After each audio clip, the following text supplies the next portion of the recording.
Fala um pouquinho de como surgiu, como o nome nasceu aí. Estávamos discutindo o nome, nós já sabíamos de cara, né? É uma empresa que desenvolve networking profissional através da nossa metodologia, né? Que a gente estudou e que a gente escreveu, bateu cabeça e desenvolveu, né? Para ajudar os empresários e empreendedores a gerar negócio, ponto. Mas e o nome? Aí começa, estuda daqui, estuda dali. O Calil queria a rede. Pô, mas a rede, a rede. Eu sempre gostei de rede. A rede. Foi aí que estávamos aí naquele momento ali, né, tudo muita atenção e procurando, sei lá, artifícios e coisas, até pra gente encontrar um caminho emocional para seguir com família, com a vida. Foi que eu estava fazendo, vou chamar um seminário, né, da Monja Coen. Nesse seminário ela tem o que ela chama de prática zazen. Né? Semana Zazen, não é? Semana Zazen, assim. A prática Zazen. Então é um seminário que você compra lá o curso dela, estuda e tal. E num dos episódios, terceiro episódio, ela fala exatamente de que o mundo é uma grande rede e está todo mundo conectado. E quando você toma uma ação, essa ação chega em algum lugar. De um jeito ou de outro ela chega, para o bem ou para o mal. Né? Pelas conexões da Pelas rede. conexões da rede, tudo isso acontece. E aí a questão é fazer isso com ética e disciplina. Você realiza o que se espera. E esse modelo de realizar o que se espera através da ética e da disciplina é o sentimento CAI. De eu ter ido para isso, porque eu gosto muito de uma palavra, reciprocidade. Sim. Né? Então, quando eu entrei lá, pisei, a associação contribuiu comigo, no dia seguinte eu estava lá. Olha. Quero fazer a minha adesão. Que legal, porque você entendeu que aquilo fez sentido, então eu vou devolver assim de alguma forma, né? Obviamente que isso também te traria novos frutos, né? Se de uma experiência como convidada, o mágico te colocou ali numa situação de evidência. Mas o perfil de reciprocidade é importante a gente destacar isso, né? Porque quantos a gente chama de caçadores chegam porque ele só quer vender e não está preocupado nesse relacionamento, sim, né? Isso é importante. E esse sentimento, né, de reciprocidade fez com que eu entrasse na presidência. Olha só. Na Redcai, mesmo sentimento. Na Redcai a gente chama essa reciprocidade de empatia empresarial, que é exatamente quando o empresário ele tem consciência, né, do quão bem ele recebe dentro de um grupo de networking, né, que no caso dentro da Redcai a gente tem esse conceito. Então, já que eu recebo isso, como é que eu me torno empático com o outro, né? Então, a melhor forma que eu tenho é de devolver para ele também uma indicação de negócio, um contato de alguém. Eu me lembro, eu sempre conto essa história. Quando a gente começou e a gente tava conversando com uma jornalista e a gente falou, a gente não recebe comissão, né? Nenhum membro do grupo é comissionado, tal. Ela, mas como é que isso funciona? Eu falei, a melhor forma que você tem, né, de devolver um favor para alguém que te gerou um negócio é também gerando uma oportunidade de negócio para ele. Né? Então, a reciprocidade a gente acaba trazendo como uma ideia de empatia empresarial, sabe? Isso que você falou é bem legal, porque diz muito sobre você isso, né? Sobre o seu perfil, de falar... Como o Vini falou, não foi lá só caçar, né? Eu fui lá, tive uma boa experiência e voltei para fazer parte, porque aquilo faz sentido para mim e eu também devolvo isso de alguma maneira, né? O que eu quero falar é nessas visitas. Quando você sai... Tem gente que nunca ouviu falar da ISU, e isso não é surpreendente, de falar, como é que uma empresa de 32 anos, que tem uma ação forte, que, né, muita gente conhece, mas ainda tem gente que não conhece... E isso só estimula ainda mais de falar, precisa fazer isso, precisa estar na rua, precisa... Como é que é essa experiência sua, assim, enquanto presidente, nessa área de prospecção, digamos assim? Olha, é fantástica. Porque você tá maravilhosa, porque é como se a gente estivesse indo fazer uma ação social.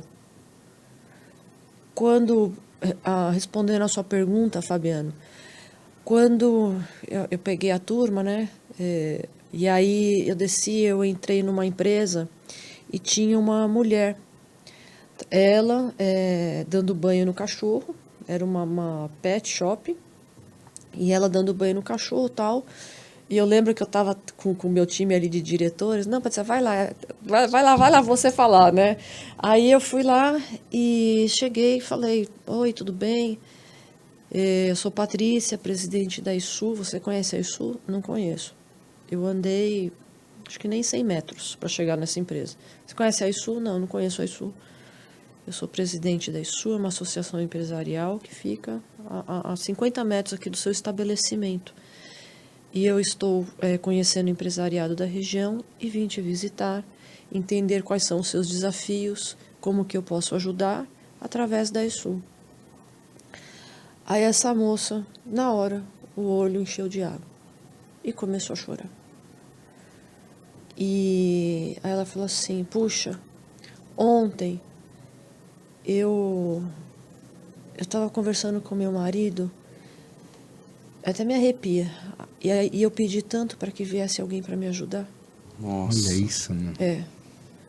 E aí ela chorou, e aí eu fui, dei um abraço nela. Aí eu trouxe essa moça, eu falei, você vai para a entidade, você vai para isso, você vai conhecer.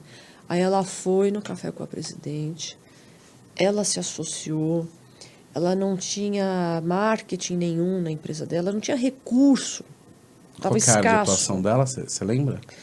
Pet shop. Ah, Pet Shop, verdade.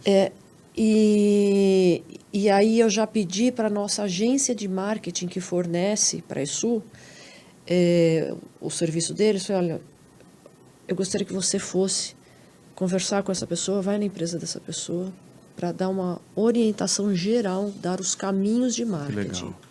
A gente tem uma ajuda emergencial, que eu criei lá também, que é o quê? Às vezes o empresário, aquela coisa que vocês estavam falando, né? A solidão do líder. Às vezes ele está ali, ele com ele mesmo, né, com o dinheiro faltando e não sabendo para onde vai. Eu já vi isso acontecer muito. Então a gente criou essa ajuda emergencial gratuita, onde o associado ele vai, putz, eu estou com um problema. E muitas vezes chega ali na administração da ISU, a pessoa falando que eu não tenho mais como pagar, eu não tenho mais como. Não, peraí. Você tem essa opção aí. Vamos junto aqui, né? Aí ele vem, aí na área empresarial eu atendo, eu marco com a Patrícia um horário e é gratuito. Se eu entregar ali, ajudar ele, depois ele conseguir se erguer, falar, poxa, Patrícia, agora eu quero que você me ajude, quero dar outro passo. Você sabia que o Chitãozinho e Chororó haviam desistido de tudo? Eles estavam subindo ali no centro da cidade e eles ouviram a música do Raul Seixas, Tente Outra Vez. E tipo assim, foi uma luz que veio neles e eles voltaram. Eu não sabia. Estouraram. Tem muitas histórias assim, né? A história do próprio o ator que fez o Rock, né? Ele chegou a vender o cachorro dele. A última coisa que ele vendeu foi o cachorro. Meu Deus. E quando ele foi buscar de volta, a pessoa não queria devolver. Ele pagou 5 vezes o valor do cachorro, porque a única pessoa que ficou do lado dele foi o cachorro dele. O cachorro dele, não, essa Aí E aí você estava lá estava- você. Não, eu estava lá, liguei pro meu cliente, aquele único cliente, eu só tinha aquela pré-venda, só tinha aquele cliente. Só um. Só um cliente, eu só tinha. Uma cartada, um único tiro. De 150 eu só tinha aquele. Liguei pra ele, não, isso aí tá caro, não sei o quê. Eu liguei pra ele e falei, olha, senhor fulano, eu tô aqui no plantão hoje, se o senhor quiser visitar, tô aqui e tal, não sei o quê. Beleza. E ele, não, tá caro. A gente fica até com um termômetro bem... Não, a gente já tá bom, você não quer vir? Ah, Beleza. Segunda-feira. Vou dar um mergulho pra ver se a água do mar Não, eu vou, limpa. amanhã eu vou curtir praia e segunda-feira eu vejo o que eu vou fazer. Aí, tô lá, né? Aí, a gente usa codinomes, né? Sim. E o meu codinome na Biara, que era a empresa que eu trabalhava, era Veridiana. Aí a recepcionista chamou, né? Não devia Veridiana, ter tá? falado isso pra gente. Agora lascou. Não, tem gente que trabalhou comigo que me chama de Veri até hoje.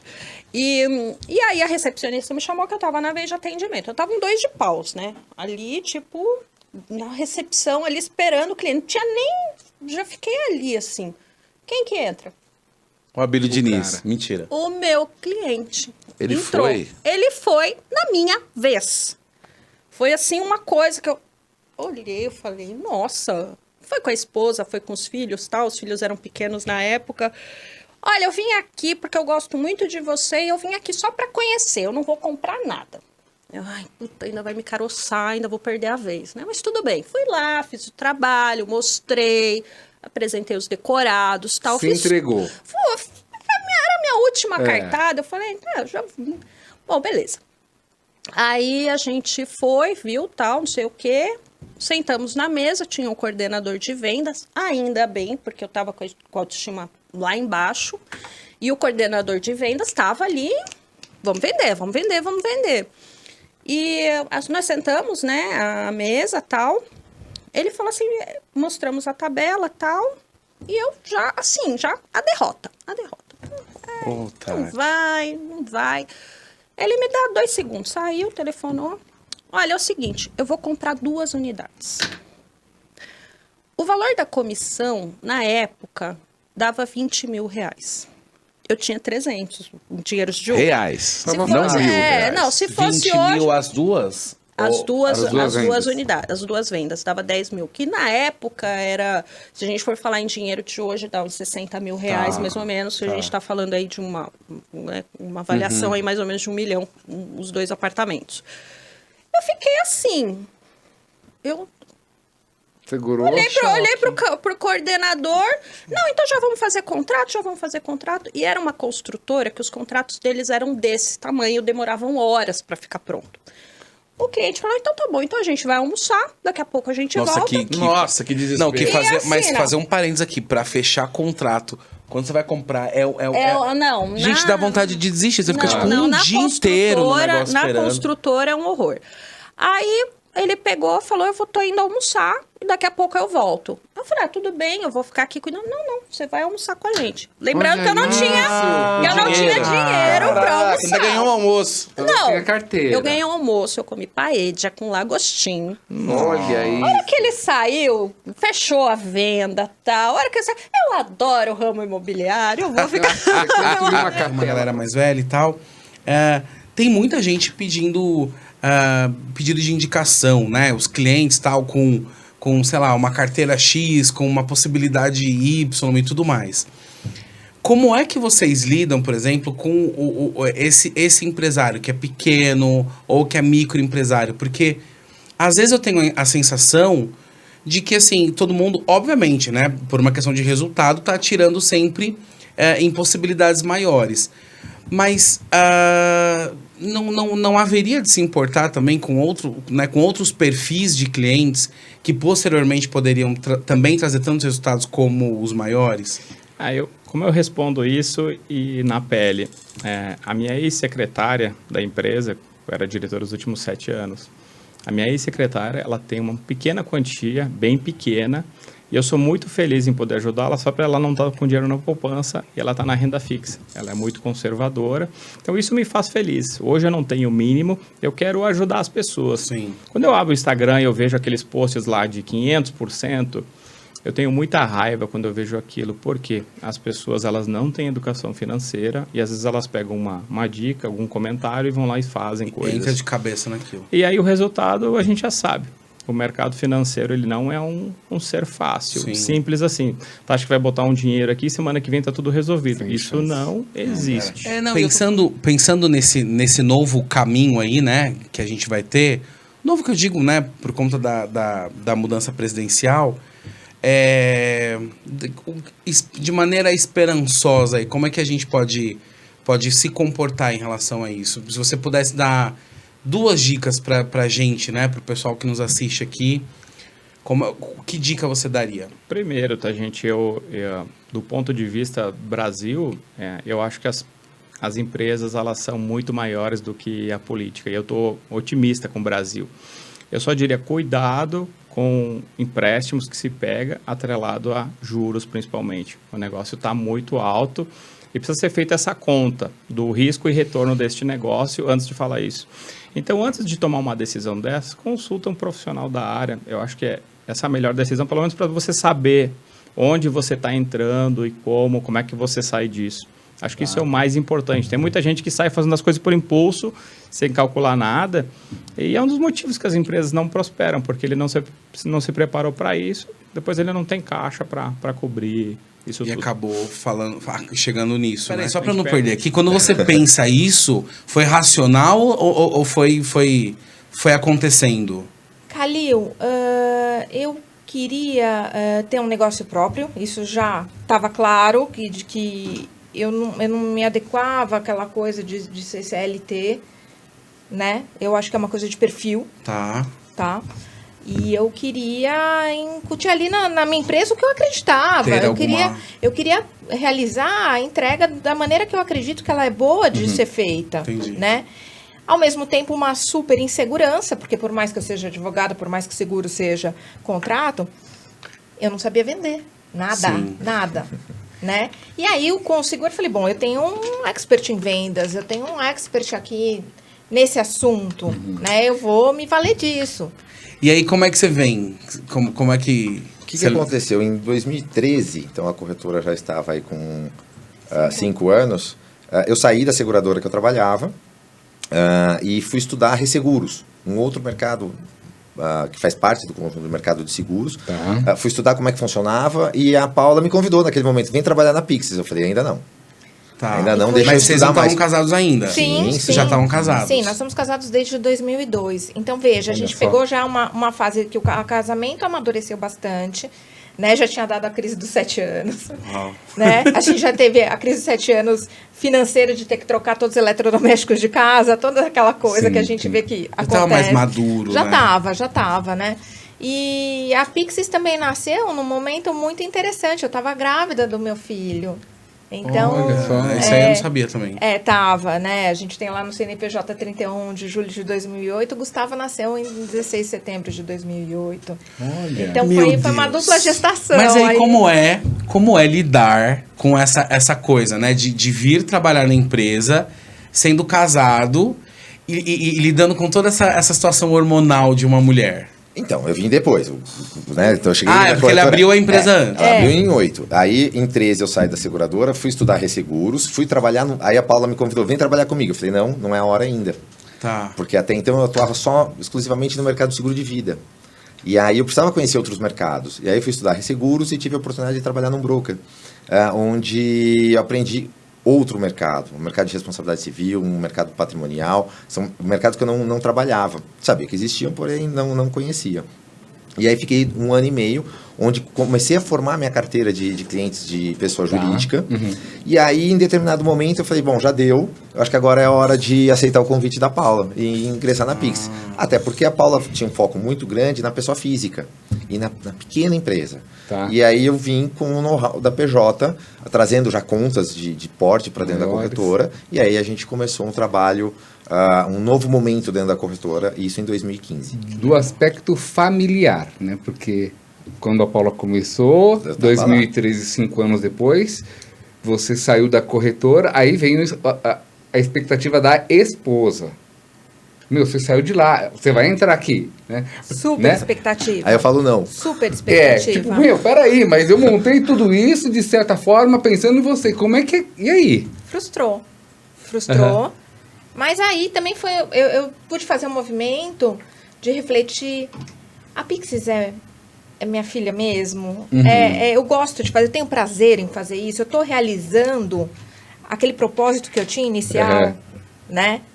De atendimento, de entrega, de vender da forma que eu vendo. Mas aí de organizar, desculpa te interromper, de organizar o meu dia e meu fluxo de trabalho da maneira que eu acho que é melhor para mim, né? E pras Dentro pessoas. dessa organização. Dentro dessa organização. Mas é uma frustração justificada, não é? Porque quando você fala não, você também Era tem não, o seu não motivo. porque, né? Não porque de repente eu resolvi Não ser quero te encontrar. atleta de skate, né? Não pensou? Aí, Aí dá certo. aí sim. Aí dá um frustração, problema. né? Dá um Sim. Porque eu acho que aí né? você, por exemplo, pelo que você vai falando, a gente vai, pelo menos, não sei se é racional, é o que a gente sempre fala, né? É.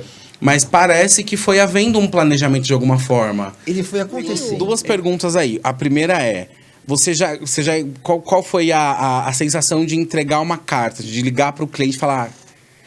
Olha, na verdade, o cliente ele pensa que é mentira, né? No primeiro momento ele fala, não, isso é mentira, isso é pegadinha, porque como a nossa sede fica em Curitiba, Paraná, então normalmente quando o DDD vem de outro estado, as pessoas normalmente já falam, caramba, isso aqui é golpe, enfim. E ainda mais quando fala, sua carta foi contemplada, galera. E ainda mais você ligando com essa energia toda. E normalmente é num período muito curto, tá? Então, assim, se é num período muito curto, ela fala, não faz sentido. Pois é, faz sentido. E aí é aquela coisa gostosa, aquele negócio que você fala, caracas, deu Mano, certo. mas você liga assim, com essa A energia? gente liga com essa energia. Oi, assim, você foi contemplado. Fulana, tudo bem com você? Como é que você tá? Foi sofrido, não foi, mas deu certo, é isso aí. E a gente literalmente fala, a gente só faz né? Só contempla quem de fato faz. Então, mas aconteceu com fulano, foi sorte. Não foi. Aquilo foi uma decisão que ela tomou e, de fato, cada ação tem sua reação, né? Uma vez pediram para eu escrever sobre isso, né? Calil, fala sobre Natal e networking. E eu falei, faz todo sentido. Tá lindo, galera, tá lindo. Vê esse artigo que tá lindo. Pronto, falei. Porque assim, o Natal tem essa coisa da gente ficar mais introspectivo, né? A gente tá numa semana pós-Natal e a gente ainda vive esse preparo pro próximo ano, né? De alguma forma. E aí, quando a gente pensa nesses valores, né? De assim, o que eu quero preparar, o que eu quero pensar, que energia eu quero emanar... Quando eu tô pensando em relacionamento, tá tudo junto, né? Porque você mesmo falou que a Redcai se tornou uma outra família para você. E é exatamente essa equiparação, essa comparação, melhor dizendo, de alguma forma, de que assim, eu começo dizendo sobre humanização, né? Quando eu penso ali no meu núcleo familiar, seja ele quem for, mas quando eu levo isso para minha vida empresarial, eu também preciso humanizar as relações, né? Talvez esse seja um dos pontos diferenciais seu, né? Te conhecendo aí nesse período. Não posso dizer que é da Demicon, porque eu não conheço toda a estrutura, mas é um ponto da Ana. E aí, você acabou de dizer isso, né? De quando você flexibiliza, de quando você olha para o cliente tentando ajudá-lo. Como é que você também entende esse ponto da humanização, do Natal, trazendo isso para as relações empresariais? Pessoas precisam de pessoas, né, Calil? E quando a gente chega neste final de ano que a gente avalia, normalmente é até um pouco egoísta falar isso, tá? Mas é muito difícil a pessoa olhar pra dentro de si. Ela vai olhar no todo e vai falar: nossa, talvez pra mim não tenha sido legal por conta disso, mas foi o ambiente isso. E ela não olha pra dentro dela mesma e fala: peraí, eu procrastinei nisso, isso aqui não foi legal. Ela não se avalia, Não se autoavaliou. E quando a gente fala de humanização, quando a gente fala de pessoas, a gente tem que falar num todo, né? Sim. Então, o que eu dei também pra eu estar recebendo, pra eu estar na situação que eu tô, ou enfim, se eu tô feliz ou se eu não tô, né? E quando a gente fala de pessoas, quando a gente fala de network, a gente fala de família, a gente fala de negócios, já parou pra pensar que a gente passa mais tempo na nossa empresa do que na nossa casa? Exatamente. Né? E como que tá o clima na sua empresa? Como que você trata as pessoas? Porque isso reflete como você tá na sua casa. Exatamente. Então, assim, quando a gente fala de pessoas, como que eu tenho tratado, o que eu tenho feito, o que eu tenho feito por mim para estar outras pessoas legais ou não, né? Então a gente tem que ouvir mais, Calil. Eu acredito muito nisso, de que... Falar menos, ouvir mais, entender o cenário, o que eu posso fazer para melhorar aqui, o que eu tenho que fazer para não atrapalhar aqui, que tem hora que a gente também tem que se calar. Claro, é Bíblia, né? A gente claro. tem que se abster, tem hora que a gente tem que ir pra cima, tem hora que a gente não tem que ir. E a questão do network, o Natal, empresa... Tudo tá ligado porque é um final de agradecimento, porque você vai olhar para os seus colaboradores, né? Como que foi aqui, traçar metas pro ano que vem, o que a gente vai fazer, como que a gente vai fazer isso, é junto, não é separado, é apartado? E eu acho que essa via de mão dupla, né? Porque assim, a gente enquanto empresário, a partir do momento que eu tenho um outro time, né? Seja ele estratégico, operacional, enfim, eu também preciso entender que é um outro núcleo. Sim. E que assim, aqui como eu tenho respeito com a mulher, o esposo, os filhos, tio, mãe, pai, ali eu também preciso respeitar as pessoas que estão, né? Eu ouvi... Como é que identifica isso, né? Então, mas o Vini puxou algo bem legal, porque a gente tem que entender o nosso público-alvo. A gente tem que entender o que eles querem, o que é legal para eles. Tá. Né? Se você tem uma carteira de cliente, você tem que entender o que seria legal, o que encaixa naquele dia a dia. O que o meu cliente vai gostar, no caso, sim, né? São vários perfis, né? Sim. Mas assim, conforme o tempo também, a gente acaba atendendo os mesmos perfis. Se você fizer o perfil ideal do seu cliente, você vai acabar atraindo aquele público, né? Você vai criar um persona. Isso. Né? Você cria um persona, o que você quer atingir, ele acaba vindo. Falando um pouquinho da parte de bem-estar e até a inteligência emocional. Eu acredito, assim, Calil, que o que a gente recebe é 10%. Os outros 90% é o que a gente vai fazer em relação àquilo que estamos recebendo. O Brasil ele vai passar por um momento bastante desafiador na parte econômica, em outros setores político também. Acho que a gente, tanto como empresário, como pessoa, falando de bem-estar, como que você vai escolher enxergar os desafios? Como que você vai visualizar o seu futuro? Você tem a opção de ser pessimista e continuar reclamando da política, ou você tem a opção de assumir a responsabilidade, você tem a opção de ser diferente, de fazer diferente, obter resultados diferentes. A forma como a gente enxerga as coisas dita o nosso bem-estar. Para mim é isso. E de protagonizar, então, né? De protagonizar, exatamente. Eu penso da mesma então, forma. poxa, que tipo de óculos a gente quer colocar? Talvez pra a ideia levar a do gente a copo, enxergar. do copo... Do copo meio né? cheio. Eu acho que a gente tem que escolher, de fato, ter uma visão otimista, ter uma visão alegre, feliz das coisas. Mesmo que venham as dificuldades, a gente vai procurar crescer com as dificuldades e manter a cabeça no lugar. Eu sou, assim, acho que todos os mercados, todas as empresas possuem certo nível de estresse. O mercado financeiro, posso garantir que tem muito. Nossa Senhora. Tem muito. É loucura. As coisas estressante. mudam muito, né? Às vezes, mudança É. frequente por si só já gera estresse. E o mercado financeiro, ele é um caminhão de notícias todos os dias. Esquece. Mas, gente, mas o que é fácil? Então, nada é fácil. Por isso nada que é eu falo, fácil. entra muito a inteligência emocional. Logo, quando você trabalha a sua inteligência emocional, você está disposto a dar a cara para bater. Por exemplo, eu sei que vai vir uma fase boa, vai vir uma fase ruim, mas eu tenho que estar bem, a minha mente tem que estar bem. Porque eu acho que do ponto de vista de planejamento, né? Nós somos jovens aqui e a gente vem vendo esse número de empreendedores aumentando, Sim. né? Eu acho que a pandemia trouxe essa visão do eu quero apostar, eu quero fazer, mas é importante planejar tudo isso, porque a gente vive momentos de altos e baixos. Sim. Assim como a gente também vive no CLT. Eu tenho a minha época mais motivada, mais desmotivada, eu tenho as minhas felicidades, as minhas infelicidades. Então, assim, é porque às vezes a gente fica romantizando muito a coisa, né? Sim. De que, mas é fácil, não é fácil.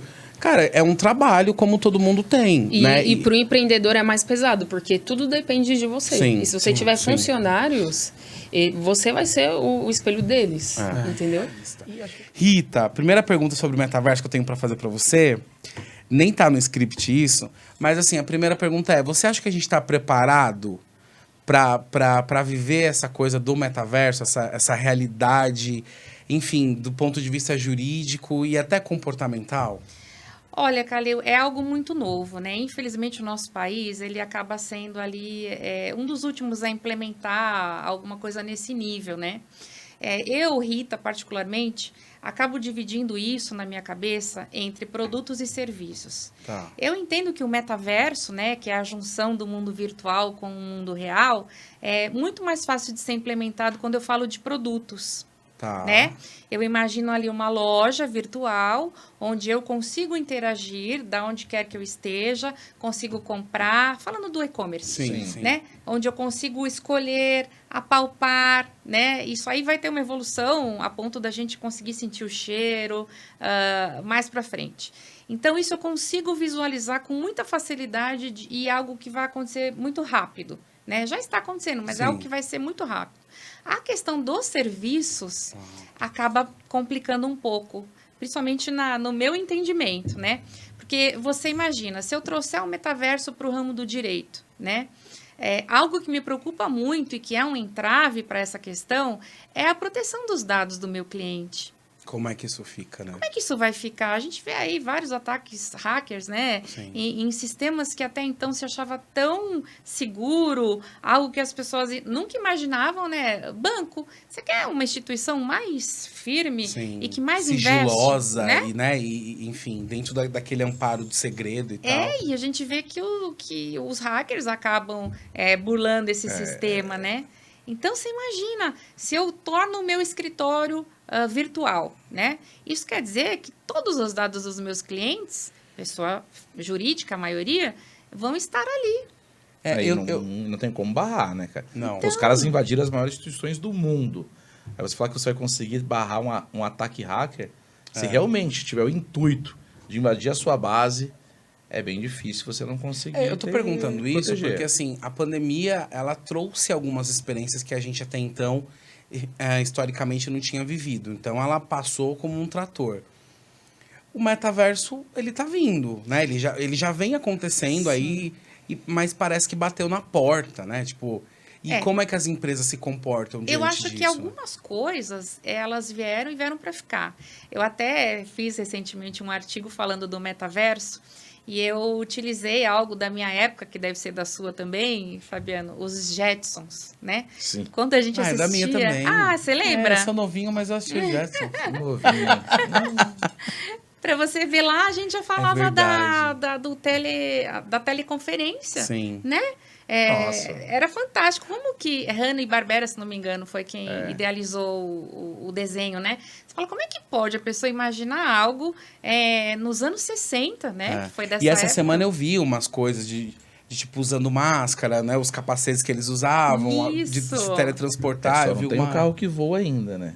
Mas tem os drones. Tem Mas- os drones. Mas É, sabe o que mas eu eu acho vi muito esses dias legal? uma matéria de uns carros que não é carro, né? Eu acho que tem um outro nome. Coloca, acho que é nas costas da pessoa e ela consegue se Mas, movimentar. mas você vê que coisa maluca. Se você pensar assim, ó, como a modernidade ela pode trazer economia, né? Levando aí para o lado do direito trabalhista, né? Eu falo porque eu já fui algumas vezes no fórum. Um dos maiores escândalos que nós temos aí de corrupção foi o Fórum Trabalhista da Barra A Funda. estrutura, né? A estrutura ali O com o Lalau. famoso caso do Lalau. É. E você vê, você fazer uma audiência virtual, eu não consigo enxergar como isso não se tornar um padrão mais. Porque você não tem deslocamento do advogado. Sim. Também das próprias... Quantas pessoas atrasavam e perdiam a sua audiência porque... Poxa, tinha dia que você chegar na Barra Funda aqui em São Paulo, o cara tinha que sair 3 horas antes para chegar. Aí você pega uma chuva, perde sua audiência. Aí marca de novo. E não é Várias rápido, vezes. E né? você Não é pensa pro lado do rápido. empregador, que é pior. Porque o empregado, se ele ainda faltar, ele tem o direito de recorrer. Agora, o empregador, se ele faltar ou chegar atrasado, é riveria. O juiz dá lá o valor da penalidade, você tem que pagar. Como é que você está analisando, de alguma forma, esse cenário para os próximos anos? Obviamente, com o fato do Lula assumir aí o próximo ano como presidente. Tentando não entrar muito na questão política da Política. coisa, né? Lá em 2017, né, quando a reforma trabalhista praticamente foi aprovada, né?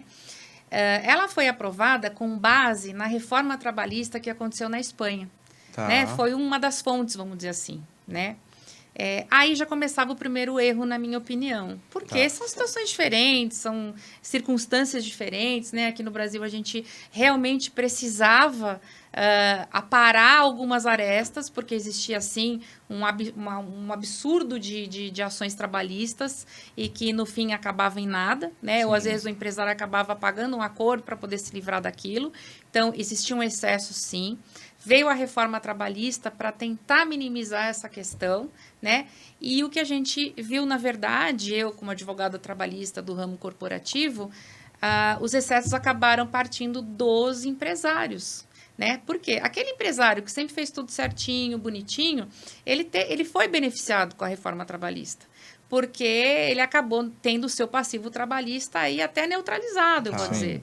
Só que outros que viram ali as brechas da lei tentaram fazer o quê? Ter mais vantagem ainda do que a própria reforma trouxe.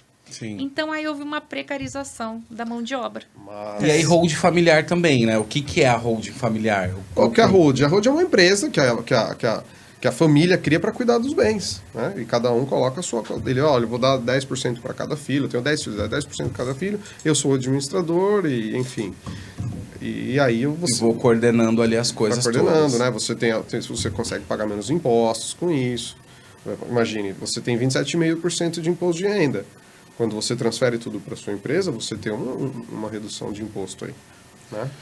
Quando a gente está pensando em empresa, né? Tipo, vou abrir minha empresa, vou começar a organizar toda a minha vida aqui. Tanto para planejamento financeiro, a pergunta para os dois, quanto para essa questão, né, de sucessão e organização, planejamento também. O que você, na sua opinião, você acha que o empresário, o empreendedor ali, ele deve se preocupar naquele primeiro momento? Nesse primeiro momento do pontapé da empresa, de um empreendimento? Acho que inicialmente, se é uma pequena empresa, ele não teria, teoricamente, para mim, não tem problema de iniciar ele com uma MEI, com uma ME, né? E aí, conforme ele for crescendo, ele vai incluindo os filhos, de repente, a família, mas E não tem nenhuma preocupação do ponto de vista de proteção, de tipo, se é casado, se tem filhos, quantos filhos, se é uma sociedade... Eu acho que tudo depende... Tudo depende. Tudo depende sobre investimento, qual é o capital que você está investindo dentro de tudo isso. Sim, exato. Né? É isso que eu estou falando. Uma empresa pequena, você não tem Se você tem um patrimônio e se investe 50% do seu patrimônio numa empresa, pensando numa empresa que vai começar bem estruturada financeiramente, aí você entra com planejamento, com seguro de vida, com tudo. Agora, quando a coisa é um pouco menor, né, você começa a falar, não, calma, eu não preciso disso ainda, né? Ainda. E a questão toda é, qual é o planejamento? Em que momento, talvez, a pessoa tá para fazer isso? Começar a mexer nisso, exatamente. O que você acha, Caio? Pelo menos na tua área. Aí vai ser... Você viu, é a minha opinião. Tá. E eu já sei a dele. Vamos lá. O que a gente atende, né, maior perfil realmente, quando a necessidade é mais latente de seguro de vida, é quando você começa a ter um quadro societário, a empresa ela vai crescendo e você precisa pensar na sucessão. Por quê? O que o empresário, aquela empresa com sócios, é importante ter um seguro de vida. Você está fazendo o seguro, nada mais, nada menos, para blindar a própria empresa. Por quê? Porque na ausência de um sócio, e aí não estou falando só de morte, estou falando de uma invalidez, por exemplo, quer dizer, um dos sócios não vai mais ocupar aquela cadeira. Os outros sócios que ficaram, eles perderam um braço direito, perderam alguém ali de muita capacidade, porém, a família daquele sócio, ela tem direito ao que aquele sócio tinha na empresa. Então, a esposa daquele sócio que veio a faltar, ou que está inválido, ou os filhos, alguém vai chegar ali na próxima reunião, né, do sócio e vai sentar na cadeira e tem direito à parte daquele sócio. E como é que os demais sócios que ficaram vão conseguir manter ao que aquela família tem direito, sendo que perderam ali uma força muito grande, né, dentro da empresa, que era uma cabeça pensante, alguém especialista numa área, que era um dos sócios, só que aquela família vai querer continuar tendo o que tinha, o que aquele sócio punha em casa mês a mês. E isso sai da onde? Sai do caixa da empresa. Então, quer dizer, além de repente, ter que colocar alguém no lugar para fazer o que aquele sócio fazia, seja comercial, seja operacional, seja financeiro, você tem que continuar... Tem que se virar nos honrando pra pagar, com que aquela família tem direito. Então, exato. se você faz o seguro de vida, você está protegendo a empresa. Por quê? Porque aí você altera em contrato social, com a ajuda do Gustavo, que se um dos sócios vier a faltar, ou ficar inválido ou morrer, o que aquela família vai ter direito, como parte da empresa que aquele sócio tinha, é a apólice de seguro de vida. E aí a família recebe aquele dinheiro da seguradora e as cotas daqueles sócios são redistribuídas entre os sócios que ficaram. Quando a gente fala de mundo empresarial, né, o empreendedor, é óbvio que vem na cabeça da gente essa loucura que é o dia a dia, né, de estar em um lugar e sair de uma reunião, ir para outra e abrir empresa e não conseguir dormir, né, porque a sua cabeça não desliga, você tem várias ideias, enfim. Como é que a gente consegue... Talvez seja a pergunta de milhões aqui, né? Como é que a gente consegue... trabalhar toda essa coisa de construção, de pensamento e de realização e ainda assim buscar uma mente saudável, um corpo mais saudável, assim, acho que porque eu acho que se a gente abrir caixinha de pergunta no Instagram, eu já fiz isso no meu Instagram, é o que todo mundo pergunta, né? Como é que eu, enquanto empreendedor, consigo equalizar tudo isso? Vocês, né, como musicoterapeuta e como medicina bioenergética, vocês têm esse feedback por parte dos clientes, dos pacientes de vocês, ainda dessa dificuldade, desse encontro de equilíbrio? O que você acha disso, Pérola? Olha, acho que essa é uma eterna busca do ser humano, assim, da sociedade de forma geral, né? Eu penso que as práticas integrativas como um todo, elas são também um resgate ancestral, né? De se olhar, de se dar tempo, de se dar espaço para poder se autoconhecer e, nesse processo, conseguir melhorar, né? Então, por exemplo, a gente tem projetos com empresas em que os funcionários chegam a contar assim, poxa, eu não percebi que eu tinha tal questão E aí, conforme eu fiz essa experiência sonora, eu percebi que talvez meu rim esteja precisando um pouco mais de água, eu percebi que eu estou sentindo dor para sentar, que é uma coisa que eu não estava percebendo. Aí eu percebi que a minha coluna está um pouquinho fora do lugar. Então, assim, na realidade, tudo tem muito a ver com parar para se escutar também, né? Parar para se ouvir, parar para se ver no processo. Tá. Né? Porque a tendência nesse looping de correr atrás do mundo e fazer dar certo é realmente só olhar para fora e não conseguir. E quando você se está ver. falando desse case, é prática integrativa generalizada ou você está falando de musicoterapia? De musicoterapia. Ah. Então, no caso da musicoterapia, tem várias vertentes, uma delas é vibroacústica, por exemplo. Então, são instrumentos que vibram, que você pode colocar sobre o corpo, e aí, conforme eles são colocados sobre o corpo, eles vão gerando um distensionamento da musculatura, e aí, consequentemente... Você fez até com não, eu já tô até aqui, ó, sentindo a música, sabe? Que legal. E aí, conforme distensiona, a pessoa percebe um pouco mais aquela parte do seu corpo. Né? Então, consegue enxergar o que está acontecendo, o que eu realmente estou sentindo, o que está causando essa tensão. Né? Toda vez que eu tenho essa tensão, o que isso me remete? Remete a alguma lembrança? Remete a uma situação? Muitas vezes teve algum trauma lá atrás que fez com que a pessoa até exagerasse um pouco mais na situação presente. Né? Porque às vezes a situação nem é tão hostil assim, mas a maneira como a pessoa enxerga, né? Como se ela tivesse com aquele inconsciente embaçando os óculos, né?